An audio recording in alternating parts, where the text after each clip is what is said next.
Oh, mitoko, je crois. Tokyo mama, mitoko, nami.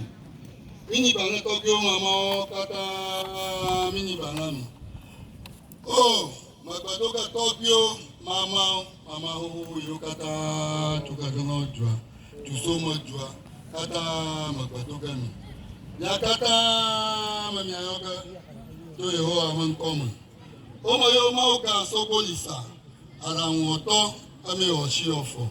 Moyo, na deliver, na vase mi amakoni fafa kata, tu video Yesu di. Tobika mamaga makwadoga mi. Omo yo amayo tobika sape akpo. Ama yenya da keke to uto. Yerone yovunwa, oma nok. Aye gau katakrachi, aye gau nago.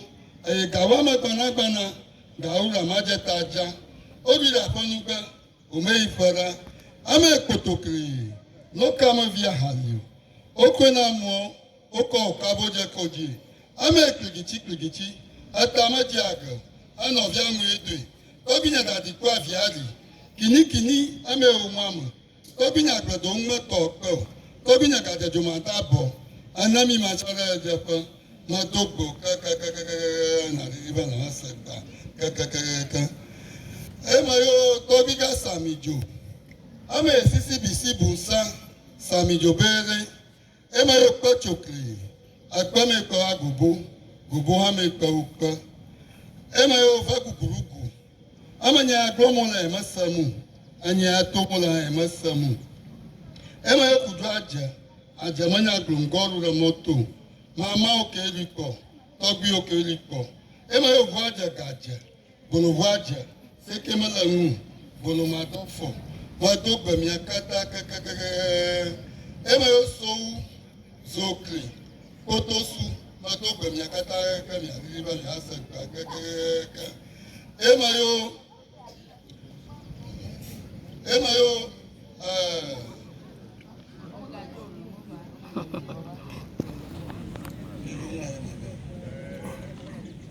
Ema yo kangaji, ame fovichi owe unto, oklochumo kwa ato gbadaji o. Namanya kobara me o, anya juare me, madogba mi kata kakakaka mi ariba. Ema yo kochofa mo po unchu, kochofa mo po ligio, madogba mi kakaka ato kochofa mo dogbo. Obi ndota, nkloza, gomara, madogbo kakaka, ariba, awasegba kakakaka. Oyo jeton. Mi o me bala ni papa mo. Oyo jeton. Yakata mi ariba mi asagba keke. E mo yo dogeligi ma dogbo keke. Oyo togi barakumaro ma dogbo mi yakata ke mi ariba mi asagba keke. Mi atogi kata mo yo ria. Mo yo mi yakata mi ava keke. Togi tako ma dogbo kupo fo ma dogbo. Yakata mi ava. Tobi abado madogba mi akata kaka tobi ogoyo acheklachu madogba mi akata nyadiriba nagbagla madogbo kodokuma madogbo viavia madogba mi akata nyamayo kata nyamajicho kata nosomama osoma ju akata madogba mi nyakata mi adiriba mi asegba kaka emayo mama joka chichi ame bia ujoja ame nyave nyage mele nyage kakela vama Mayo mama kabatashi, ame la vama tafufu adili, edogo tafufu adijo.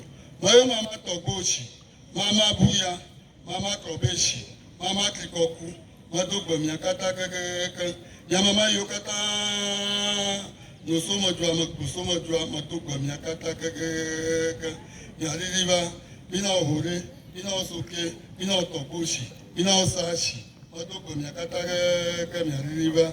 Nyakla manya kata moyo mi kata mi ariba mi asakra kaka ama ogo kata blama kata moyo kata tusomo jua konogua toto kata Anthony Saba toto kata Tirapesu toto kata noni oko moyo kata noni tusomo jua reha biyo mi kata tobi hon moyo mi kata mi ariba mi asakra kaka Yama yokata no ni kami kachu sumangwa biyo mi kata mi ano mi asakwa Ama digbare, wa digbare.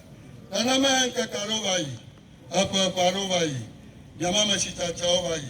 Ama yocha mashio kata Bayomia kata kaka tobinya kujo yawe na mashitalaga tobinya so yawe na mashitalaga tobinya togoshi yawe na mashitalaga yawe cha mashio la duyama tobo memi atobi ga ya ufoga samijo sape go manona yofu omanyo ake omanyo ake imama gbavo icha mashio plomo rohoma va na edaju amaju otua ikama lo radio amafa owe ogawa toga aloyi akagba nkuroji nkaka gava manwu ya mi atogbi mi amayo kata onono mama yoro nku oji amanwu yi owo arunku o mama shichacha oji o ma ona oji o ma pa oji arunku ma pa do oji mo we promove o we promove amo ocho evoda waklo yovu yo kata oba jo togodo juomo ugodo juomo ava vacha mashori ya yorun kuja go kata zo amama gba amayin gba yorun kuji ani bano yo utapa ya ocha mashona ogava anun kuroji gba ochuba eta ajua the professor Alan Go Dr. Wozi lango la toma au hadron koma po sabiman koma po hadron gba ma bu ya nyu e la didipo anyu le vuju koma obi o mama ya no ngoni anu makani mu ya o dato maria oyiji la duyo kata tamashioma orun kuji awu mado ya ma yo ha ya hadron sabiman jiji ma viore ya miawi o chinami agbela no ju agbela so na jumagan agbela so na jumavio safovio kata mama togbio so amapeko kata somojukan agbena sono ya tu somojua oyingo ya tu somojua tani atapototo ankoreleli mo somojua na yingo eta togbio mama ode chitle ashinamu mama yo ya togbio kata makochi abakweli la togbi sape agbo mama majokaichi bankomolo somojua kata bakaso kata bankomolo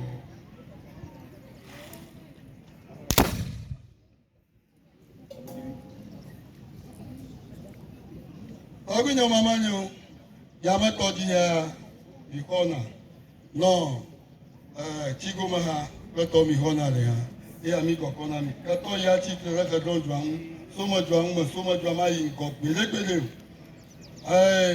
ogunyo na mi no ha mi anila kato mo ameyoku ameyogba somo juya agba somo juya agba sape mo juya otu to kata kaka kabado la ka don yo gbe zon kaka ya gbedra fo zon wa tu ka drone ya to so mo ya yo gbe ya to bi no mi no ha mi ani lu ka to ino ha ro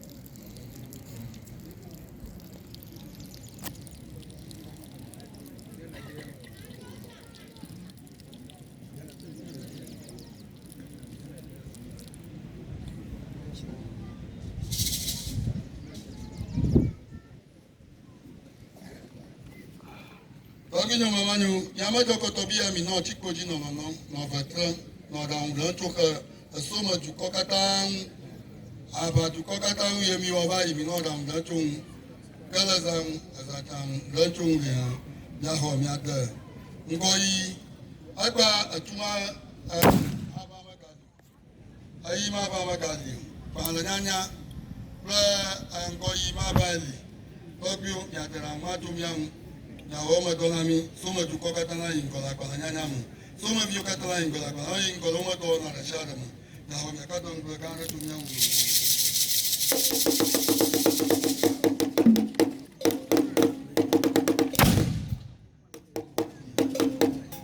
Ogunyo mamanyo yamada inonunu akono ateka atevema la jogba la tori ha ya na mile Ami Zakaria na chila somaji. Zakaria mishina na chila somaji soma na yingo akongo yi. Soma fiao, soma mamao, soma duko, odangla, cho soma mango yi. Soma ma bagba. Kadron mango yi. Odangla chung abaka suka ma jumea mea obanga soma ya. Nyadangla chung. Soma da kadron duko na yingo. La kadron view do yingo. Mushang la view kata la kadron duko ma de ha. No nya banto la banga nyama. Ko kata do ko yo de kadron view na nya ba. Ngo yi na bana kadron view kata. De do mi la so ma jwa. La kadron jwa. Amada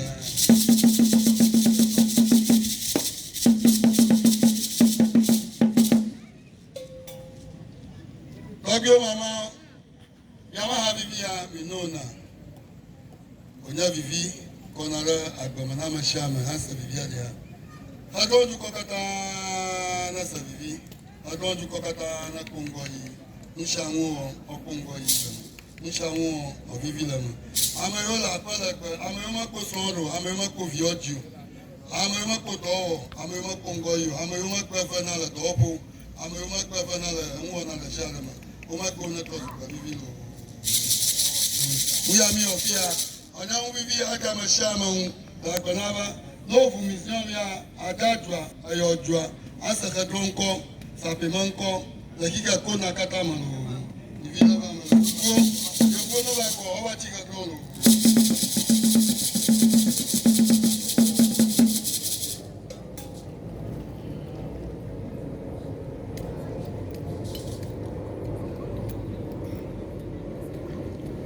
Bawinyo mamanyo hatane Lochi Belenguya, Soma, Kadron, Yanamia, Kadron, Mama Okata, Tokyo Kata, Abama Hoso, Abama Futu Kata, Sapimaba Futu Kata, Young.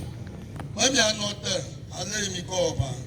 The Kamoma, the Blamau, Oba, Hafi Chukaplonia, Au, Yakat Ashida, Miao, Yada View, Chimagra, Imagine my back blood below, Kamiaman, call me a Doraji, the Kakashamian, Yado Kadron Dwaraji.